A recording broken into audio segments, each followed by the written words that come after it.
তিলোত্তমা ঢাকার চকচকে আলোর নিচেই রয়েছে এক অন্ধকার ভবন, যেখানে দীর্ঘ 2 যুগ ধরে জ্বলে না কোনো আলো, যেখানে রাতের নীরবতায় প্রতিধ্বনিত হয় কান্না, আতঙ্ক আর ভয়। স্থানীয়দের ভাষায় এটি যেন এক অভিশপ্ত ভবন। এই ভবনটিতে যখন প্রবেশ করছিলাম, স্থানীয়রা কিন্তু বারবার আমাদের বাধা দিচ্ছিলেন, কারণ তারা বারবার বলছে এই ভবনটিতে প্রবেশ করেন না। এখানে তৈরি হয়েছে অপরাধীদের অভয়াশ্রম। সেখানে ঘটে মাদক সেবন, চুরি, গুম, এমনকি খুনের মতো ভয়ানক অপরাধ। এই ভবনে জমে আছে প্রায় 15টি লাশের আর্তনাদ। দিনের আলোতেও এই ভবনের ভেতরে প্রবেশ করার সাহস করে না কেউ। স্থানীয়রা তাদের শিশুদেরও এই ভবনটির পাশে যেতে দেন না। স্থানীয়রা জানান, এই ভবন ঘিরে নানা ধরনের অপরাধ হচ্ছে প্রতিনিয়ত। আশেপাশের এলাকার অপরাধীদের নিরাপদ জায়গা এখন এই পরিত্যক্ত ভবনটি। হ্যাঁ ভাই, এখানেই সন্ত্রাসী আড্ডা, এখানেই মার্ডার হয়। পোলাপানকে ধরে আনে আর এখানে মার্ডার করে। এখানকার পোলাপানরা, অনেকজন বাইরের পোলাপানরা এখানে আয় আড্ডা করে। এদিকে ওদিকে পোলাপানরা এখানে আয় আড্ডা করে। 6 নম্বরে পোলাপানরা, 7 নম্বরে পোলাপানরা, 11 নম্বরের পোলাপানরা, 10 নম্বরের পোলাপানরা, এগুলা কয়টা পোলাপানরা এখানে আড্ডা করে, জায়গা জায়গা ছিনতাই করে, পোলাপানরা ধরে আনে, মার্ডার করে।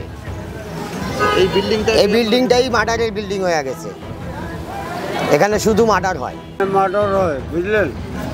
মেলা দিন দিয়ে এটা ভাঙা তো নিচে যে ফেলাই দেয়। শুনতে অবাক লাগলেও সত্যি, এটি ঢাকা উত্তর সিটি কর্পোরেশনের একটি পরিত্যক্ত মার্কেট। এই মার্কেটটি পরিত্যক্ত অবস্থায় পড়ে আছে প্রায় 1.5 যুগ। এটির ভিত্তিপ্রস্তর স্থাপন করা হয় 1996 সালে।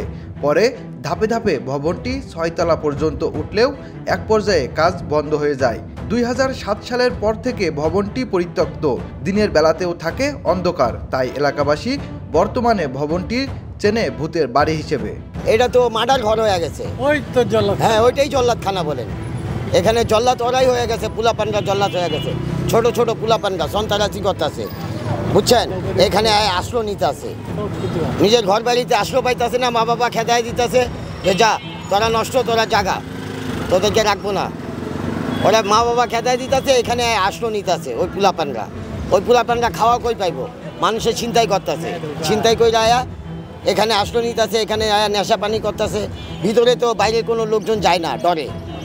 যে ভিতরে গেলে ওরা মাইরা ফালাবে না কি করবে, ওরা নেশা চোদনে মাইরা ফালাবে। যদি নেশা খায়া থাকে তাহলে তো নেশায় মানুষ একটা কিছু করতেই পারে নেশায়। ঢাকা শহরের মতো একটি জায়গায় এমন একটি ভবন অপরাধীদের অভয়াশ্রমে পরিণত হয়েছে। স্থানীয় দাবি করছেন, এই ভবনটিতে নির্মাণ কাজ সম্পূর্ণ করে এই এলাকার নিরাপত্তা নিশ্চিত করার জন্য।